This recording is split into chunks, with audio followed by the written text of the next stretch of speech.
Hey guys, it's me Cherry and welcome back to my channel.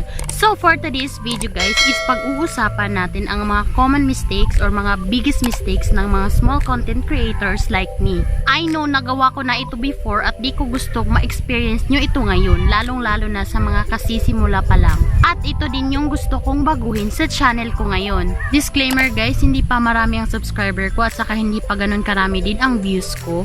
Base lang din ito sa mga na-research ko at gusto kong i-share sa inyo yung mga na-experience ko na di nyo dapat gawin para din mag-grow yung channel mo dahil sabay tayong aangat dito guys.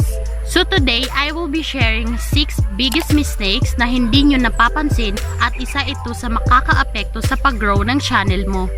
First, biggest mistake, not using YouTube features. Isa ito sa makakatulong sa pag-grow ng YouTube channel natin at merong mga small YouTuber na hindi ginagamit ang feature na ito.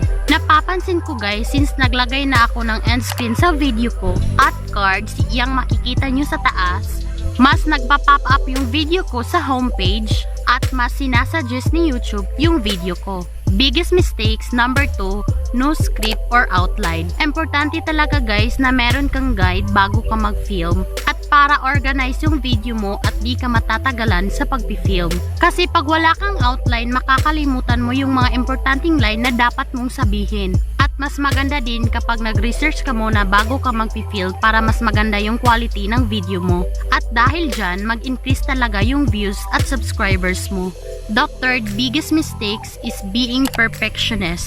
Yung iba gusto na talaga na DSLR yung camera, meron ng ring light agad, yung di nila gusto pa mag-vlog dahil wala pang sapat na equipments. To tell you honestly guys, yung gamit ko lang pang film is yung cellphone ko lang.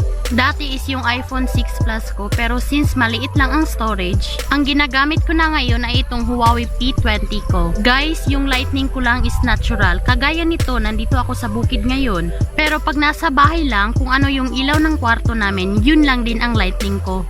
Wala din akong microphone guys, ang ginagawa ko lang is nilalakasan ko yung boses ko at i-full ko yung volume kapag nag-edit na ako. Huwag tayong maging perfectionist guys. Dahil gaano pa ka-clear yung camera natin, pero yung video natin ay walang laman, wala silang makukuhang aral, babagal talaga ang pag-grow ng channel natin. Maliban na lang kung artista ka, sikat ka na. Dahil kahit anong video mo, panoorin talaga yan ng mga tao. The fourth biggest mistakes is maraming dead air. Ito yung part na naglo-loading ka. Di mo alam kung ano yung susunod mong sasabihin. Ganito talaga ako before guys kasi Bisaya lang ako. Nabubulol pa talaga ako sa mga sinasabi ko. Kasi di pa ako sanay magtagalog. At ito yung malaki kong mali na binago ko na talaga ngayon. Dahil sa dead air guys, naboboard na yung viewers natin dahil hindi na interesting yung video natin. Boring na siya dahil sa dead air. Pwede nyo yang i-cut, pwede nyo tanggalin sa pag-edit, at pag na-cut nyo na ang dead air, mas maganda na ang quality ng video nyo. The fifth biggest mistake is no effort of thumbnail. Guys, sobrang importante talaga ng thumbnail dahil ito yung magiging frontliners ng video natin. Kasi pag open pa lang ng YouTube homepage natin, ito talaga yung first na makikita ng lahat. At dahil sa thumbnail, mapaklik yung viewers. At pag nagustuhan nila yung video mo, may chance na mag-subscribe sila sa'yo. And the sixth biggest mistake is not uploading consistently. Yung nag-upload ka lang kapag gusto mo. Kapag di ka consistent sa pag-upload, may possibility na merong mag-unsubscribe sa'yo. Dahil sa tingin nila, wala kang pakialam sa channel mo.